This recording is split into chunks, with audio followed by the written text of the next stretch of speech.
Before diving into this incredible story, consider subscribing to the channel and hitting the bell. Every story here has something to say, and you won't want to miss a single one. Rafael Delcourt lived in a vast villa with glass walls, perched like a jewel on the white cliffs of the Mediterranean. The architecture of this residence seemed to reflect his philosophy of life: apparent transparency, inner complexity. Light flooded in from everywhere, caressing the rare wood furniture, Persian rugs, and modern paintings that he secretly collected, passionate about art and history. At 58, Raphael was a man who couldn't have been more of a billionaire. Neither his understated style of dress, sober gray suits, watches without ostentatious brands, nor his calm gestures, nor even his calm, almost gentle voice.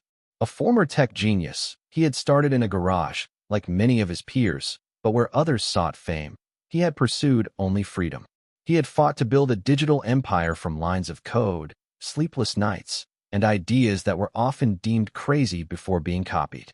He now lived with Elise, 34, his second wife. Icily beautiful, Elise had once walked the catwalks of Milan and Paris.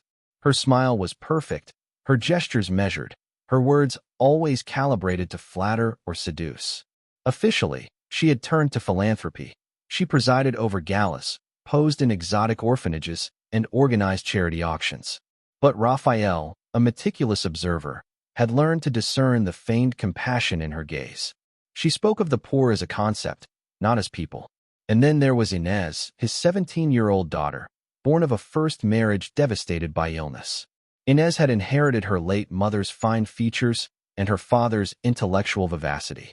But she had grown up in a bubble of silk and glass, lulled by the privileges of a life where nothing is lacking and everything is obtainable. A chauffeur-driven car, piano lessons, horseback riding, Japanese, and a winter vacation in Aspen that she considered a right, not a luxury. In recent months, Raphael had perceived a new hardness in her, a look that crinkled with contempt when she encountered a clumsy waiter or a late delivery man. He said nothing, but he wrote everything down. One day, when he heard her laughing with her friends about a scholarship classmate, his school bag, I swear, it smelled of poverty. Something broke inside him. He thought of his first wife, Camille, a committed schoolteacher, who often told him, "True wealth is remaining human, even when you have everything." He looked at Elise, who was in the living room talking on the phone about a designer bag, as if it were a vital investment. And he understood. He had become invisible within his own house. Loved for his money, listened to for his power, but known to no one. So he devised a plan.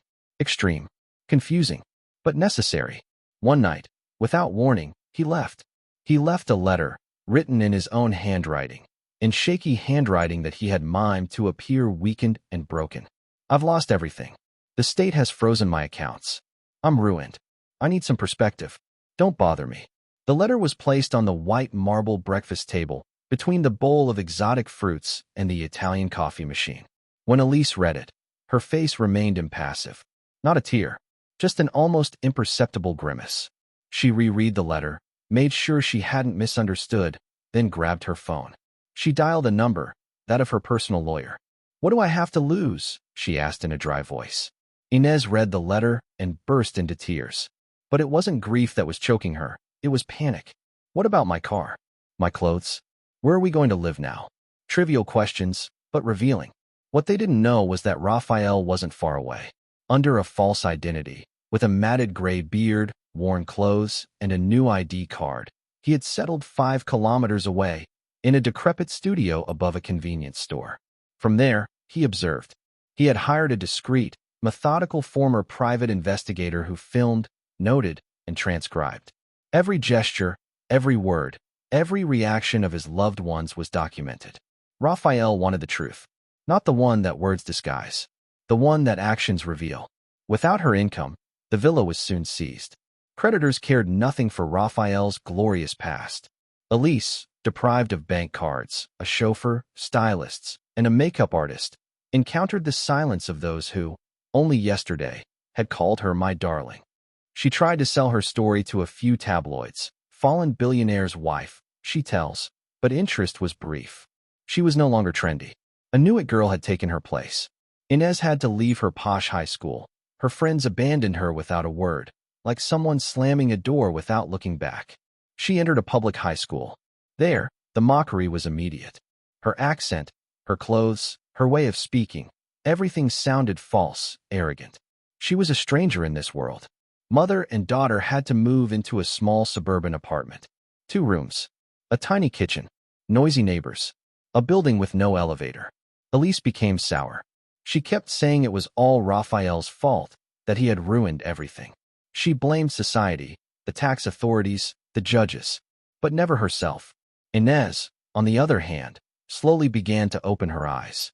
She read more, listened more, observed her classmates with such different stories.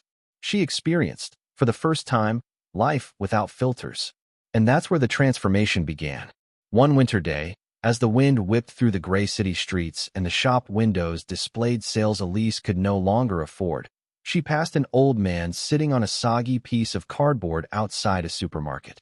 His jacket was torn, his fingers swollen from the cold, his shaggy beard partially hid his face.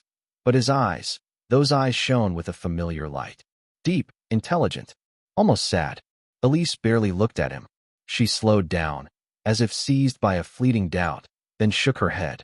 He extended his hand slowly, without saying a word. She stopped a meter away, stared at him briefly, then said sharply, as if throwing a stone, "Work," instead of reaching out. Her voice cracked through the icy air, sharp, merciless. She resumed her walk, her head held high, her coat pulled tightly around her like a bulwark against shame.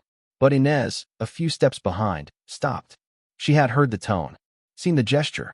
She didn't have the words, but she felt deep down that something was wrong. The beggar's gaze troubled her. He wasn't pleading. He was observing. She reached into her pocket and pulled out a 10-euro note, a paltry sum compared to what she used to throw away on overpriced coffees. She approached slowly. The old man still didn't speak. When she slipped the note into his hand, their eyes met. He gave a small, almost imperceptible, but sincere smile. A smile that contained more gratitude than 1,000 words. That evening, in a cramped studio, the private investigator, a former gendarme with a tired look, jotted down in his leather-bound notebook. Inez showed compassion. Elise, contempt. First emotional turning point confirmed. The following weeks marked a slow slide towards the irreversible.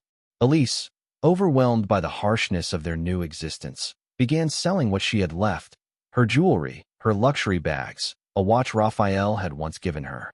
She visited resale shops wearing dark glasses and a scarf pulled up to her nose, as if to hide not her face, but her fall. She brooded day and night, nursing a fierce grudge. Raphael was just a coward, a selfish man. If he had loved us, he wouldn't have abandoned us like dogs. She repeated these words like a mantra, hoping to convince herself. But Inez was no longer reacting. She had changed. In the local bookstore where she had found a part-time job, she discovered an unknown world. Colleagues sharing meals, customers talking about poetry, struggles, true stories. In the evening, she came home with ink-black hands, her arms laden with borrowed books, her heart a little more open each day. One day she came home, her cheeks reddened by the cold, her eyes shining.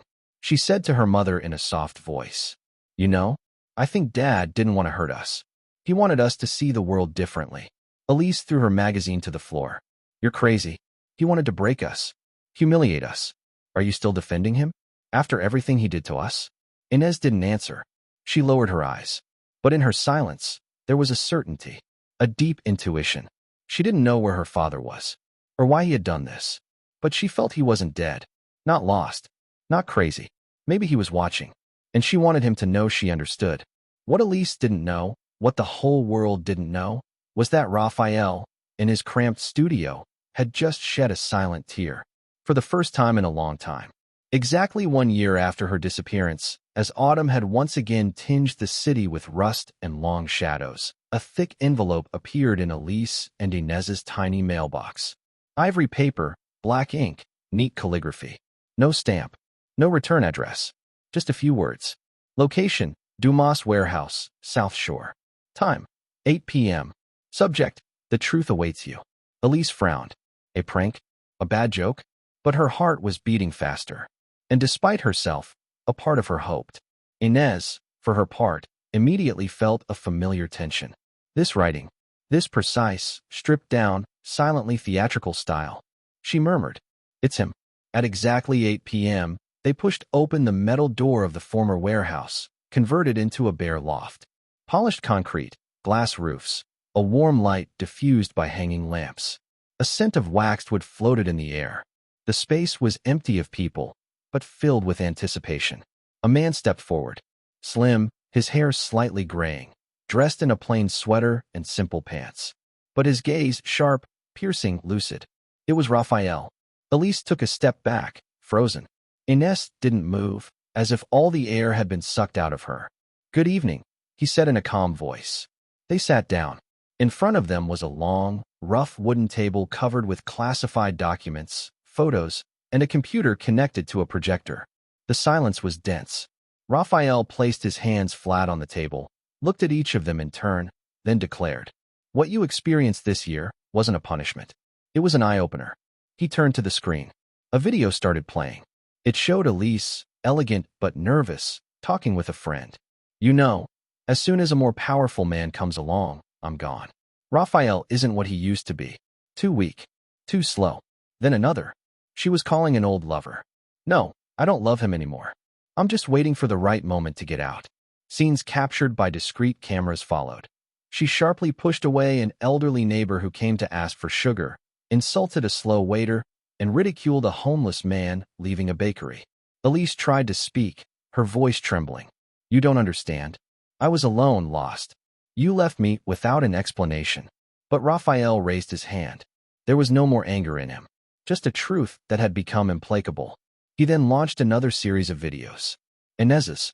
She was seen helping a little boy learn to read on a park bench, giving her scarf to a woman shivering with cold, crying silently in the evening, clutching an old frame where Raphael was seen holding her in his arms as a child. Ines turned her head slightly. She didn't want anyone to see her cry this time either. Raphael stared at her for a long time. Then he stood up. "Elise, you didn't love me. You loved comfort, status, appearances. I believed you. I wanted to. But this year has revealed you for who you are. The lying is over. Our marriage is over." Elise stood frozen. No screams. No tears. Just a void opening beneath her. She turned slowly and left the loft. Without a word. Without a glance. He didn't follow her. Silence fell again. Softer, denser.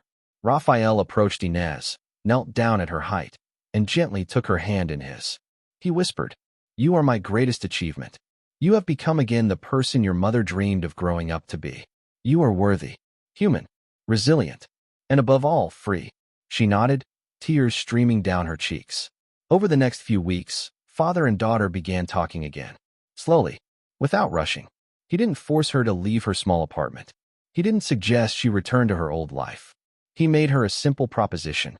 "I have a project, a foundation to help young people rebuild their lives, to teach them that the wealth of the heart is worth more than that of bank accounts. I want you to co-found it with me." Ines smiled through her tears. "I'd love to, but I have one condition. I'll continue working 1 day a week in my bookstore. That's where I learned to live. I don't want to forget." Raphael looked at her for a long time, then whispered, "You understood everything, my daughter." And he hugged her. For the first time in years, he felt peace. He hadn't disappeared for revenge. He had disappeared to see clearly. And in this new clarity, he had lost a wife, but found the essential. His daughter.